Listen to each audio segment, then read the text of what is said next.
अस्सलाम वालेकुम सेजिटेरियस, मैं हारिस अज़मी प्रोफेशनल एस्ट्रोलॉजर आपकी खिदमत में हाजिर हूँ इस हफ्ते का एस्ट्रोलॉजिकल रिसर्च वर्क लेकर। सेजिटेरियस, मैं जब से ये बयान करना शुरू किया हूँ वीकली हॉरोस्कोप, मैंने स्टार्स का हॉरोस्कोप एक वीक में अरूज पकड़ते हुए भी देखा और अगले ही वीक ज़वाल में भी आते हुए देखा। जो अक्लमंद स्टार्स के मालिक थे या खुद अपनी ज़ात में बहुत अच्छे मैनेजर्स थे, उन्होंने टाइम साइंस को समझा और अपनी ज़िंदगी में अक्लमंदी से, एहतियात से, अपने रिजर्व्स को, अपनी स्किल्स को इस्तेमाल करते हुए अपने अच्छे टाइम को ग्रैब किया और बुरे टाइम से बचे। मैंने ये तमहीद आपके वीडियो में इसलिए बयान की कि वो जो बहुत अच्छा टाइम है वो एकदम से अब आपके लिए थोड़ा ज़वाल में जाएगा। लेकिन ये जो अच्छा टाइम एकदम से ज़वाल में जाया करता है, ये हमेशा शॉर्ट टर्म प्लैनेट्स की वजह से जाता है। लॉन्ग टर्म प्लैनेट एकदम अरूज नहीं पकड़ते, एकदम ज़वाल में नहीं जाते। इसलिए शॉर्ट टर्म प्लैनेट्स का मतलब ये है कि अगर ज़वाल में गए भी हैं तो थोड़े से टाइम के लिए जाएंगे, शॉर्ट टर्म जो हुए, थोड़े अरसे बाद फिर अरूज पर आ जाएंगे। होपफुली ये बात आपको तसल्ली देगी। पिछले हफ्ते तक आपका मरकरी 12th हाउस में गया था, आपका वीनस 12th हाउस में गया था। वो दोनों सितारे अब इस महीने तो कमज़ोर ही रहेंगे। मरकरी की वीकनेस की वजह से जहन उलझा रहेगा।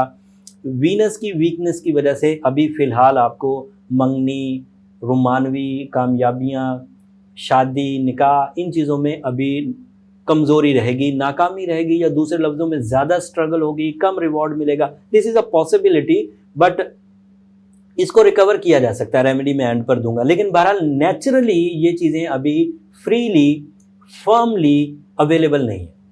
और सूरज और मार्स जो है, हाँ, मार्स और जो सन है, ये दोनों भी अपने एज पर हैं 12th हाउस में जाने के लिए। लेकिन अभी ये महीने के एंड पर जाएंगे, परेशान होने की ज़रूरत नहीं, लेकिन इनको समझते रहिए क्योंकि ये दोनों एज टू एज चल रहे हैं। वो निकलेंगे 12th हाउस से और ये दाखिल हो जाएंगे। इसलिए थोड़ा सा एहतमाम के साथ अपने टाइम पर नज़र रखिए।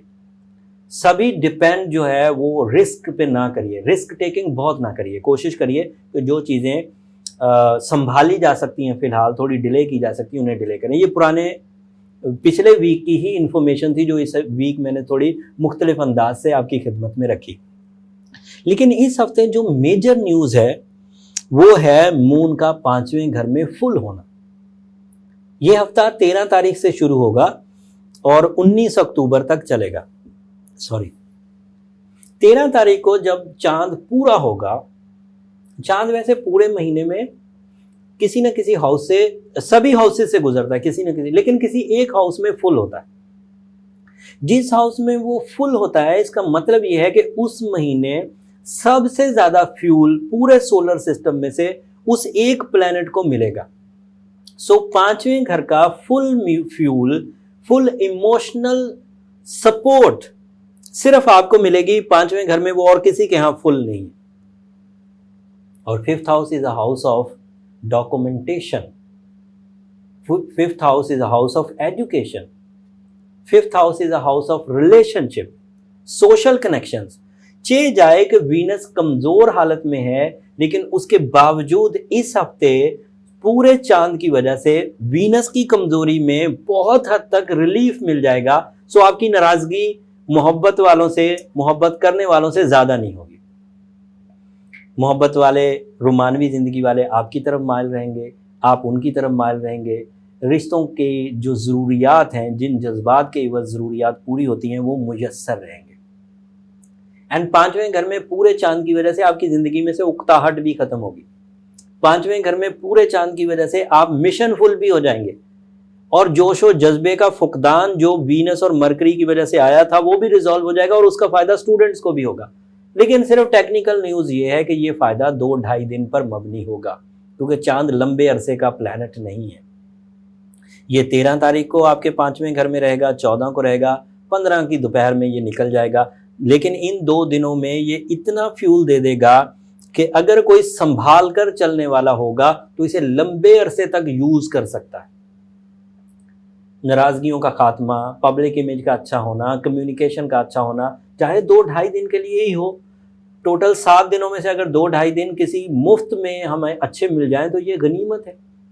उम्मीद करता हूं कि आप इस फुल मून इवेंट को, इस महीने के फुल मून इवेंट को अपनी ज़िंदगी में अच्छी तर्ज से यूज़ करेंगे।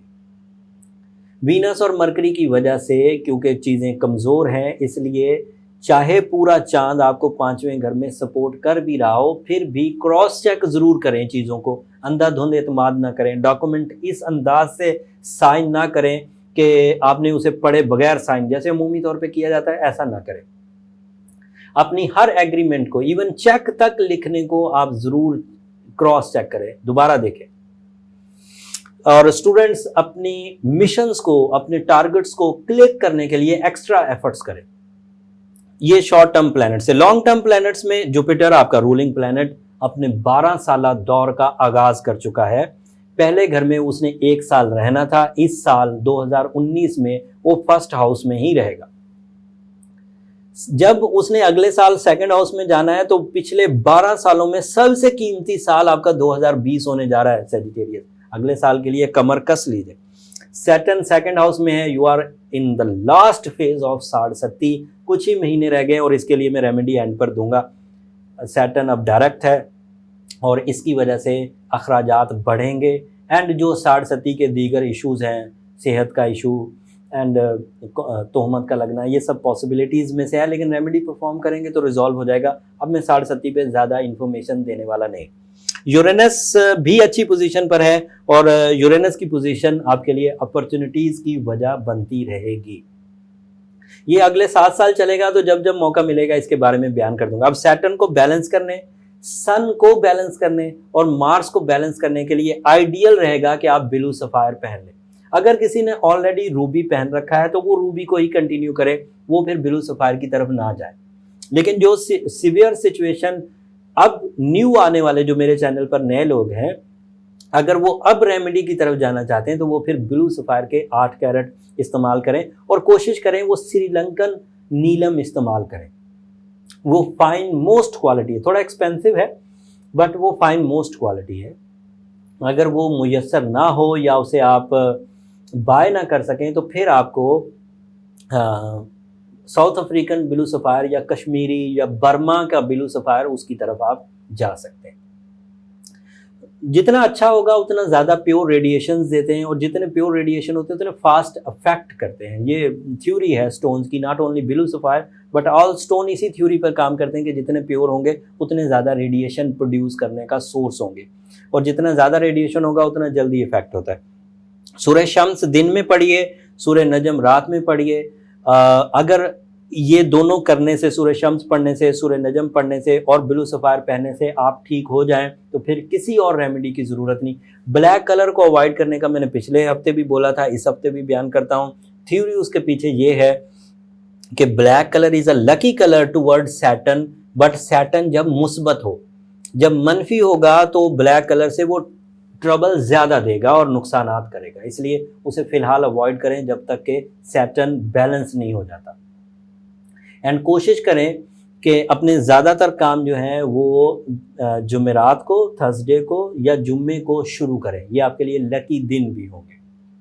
उम्मीद करता हूँ इस हफ्ते की इस इंफॉर्मेशन से आप अगले 7 दिनों के डिसीजन भरपूर अंदाज से लेंगे और अच्छाइयों को ग्रैब करेंगे, नुकसानात को रिपेल करेंगे।